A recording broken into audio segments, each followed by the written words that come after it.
La déclaration suivante du général de Gaulle est publiée en France dans les journaux. Clandestins de la zone occupée et de la zone non occupée, qui sont les organes des différents groupes d'action et de résistance. Cette déclaration constitue le programme d'avenir sur lequel ces groupements se sont mis d'accord après échange de vues avec le Comité national français. Les derniers voiles, sous lesquels l'ennemi et la trahison opéraient contre la France, sont désormais déchirés. L'enjeu de cette guerre est clair pour tous les Français. C'est l'indépendance ou l'esclavage. Chacun a le devoir sacré de faire tout pour contribuer à libérer la patrie par l'écrasement de l'envahisseur. Il n'y a d'issue et d'avenir que par la victoire. Mais cette épreuve gigantesque a révélé à la nation que le danger qui menace son existence n'est pas venu seulement du dehors, et qu'une victoire qui n'entraînerait pas un courageux et profond renouvellement intérieur ne serait pas la victoire.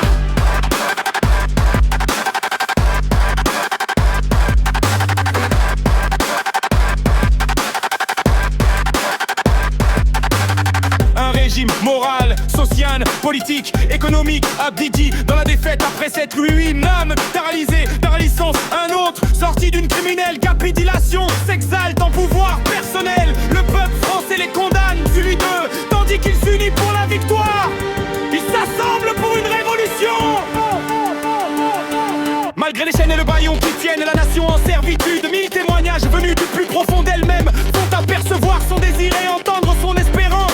Nous les proclamons en son nom, nous affirmons les buts de guerre du peuple français. Nous voulons que tout ce qui appartient à la nation française revienne en sa possession.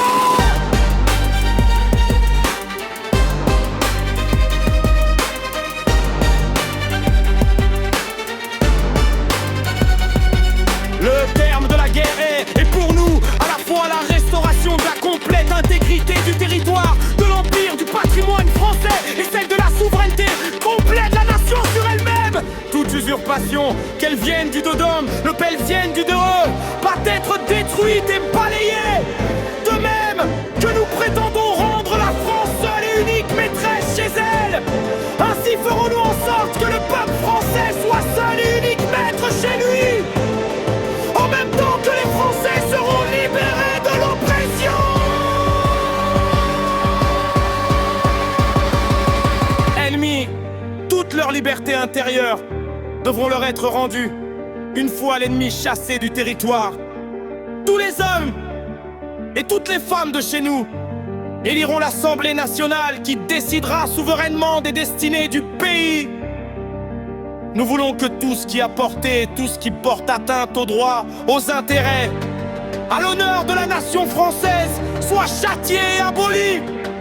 Cela signifie d'abord que les chefs ennemis qui abusent des droits de la guerre au détriment des personnes et des propriétés françaises, aussi bien que les traîtres qui coopèrent avec eux, devront être punis. Cela signifie ensuite que le système totalitaire qui a soulevé, armé, poussé nos ennemis contre nous, aussi bien que le système de coalition des intérêts particuliers qui a, chez nous, joué contre l'intérêt national, devoir agir simultanément et à tout jamais renverser. Nous voulons que les Français puissent vivre dans la sécurité. À l'extérieur, il faudra que soit obtenu contre l'envahisseur séculaire les garanties matérielles qui le rendront incapable d'agression et d'oppression. À l'intérieur, il faudra que c'est réalisé contre la tyrannie du perpétuel abus. Les garanties pratiques qui assureront à chacun la liberté et la dignité dans son travail et dans son existence. La sécurité nationale et la sécurité sociale sont pour nous des buts impératifs et conjugués. Nous voulons que l'organisation mécanique des masses humaines que l'ennemi a réalisée au mépris de toute religion, de toute morale, de toute charité, sous prétexte d'être assez fort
refusons que la France occupe dans ce système international